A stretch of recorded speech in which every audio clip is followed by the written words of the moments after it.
పైనున్న ప్రేమ రక్త సంబంధికుల ప్రాణం తీస్తుంది అనేది ఒక ఉదాహరణ. ఉత్తరప్రదేశ్ రాష్ట్రం అమ్రోహా జిల్లా భవాన్ఖేడ్ గ్రామం 2008 ఏప్రిల్ 14న జరిగిన విషాదకరమైన సంఘటన. షబ్నం అలీ సైఫీ ముస్లిం మహిళ, MA. ఆమె ఇంటి ముందు ఒక మిల్లులో పనిచేస్తున్న సలీం పఠాన్ ముస్లిం 6వ తరగతి చదివిన వ్యక్తిని ప్రేమించింది. ఆ ప్రేమని షబ్నం తండ్రి కుటుంబం తీవ్రంగా వ్యతిరేకించింది.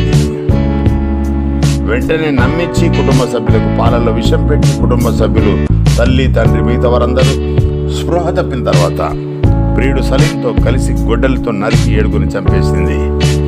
పోలీస్ ఇంట్రాగేషన్లో ఒప్పుకున్నారు. కోర్టు ఉరిశిక్ష వేసింది.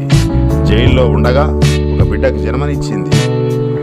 ఈనాటికి 12 సంవత్సరాల బాలుడికి షబ్నం తన ప్రియుడు సలీం ఉరిశిక్ష కోసం ఎదురు చూస్తున్నారు. అన్ని మార్గాలు పూర్తయ్యాక ఉరిశిక్ష అమలు చేస్తారు ప్రభుత్వం వారు.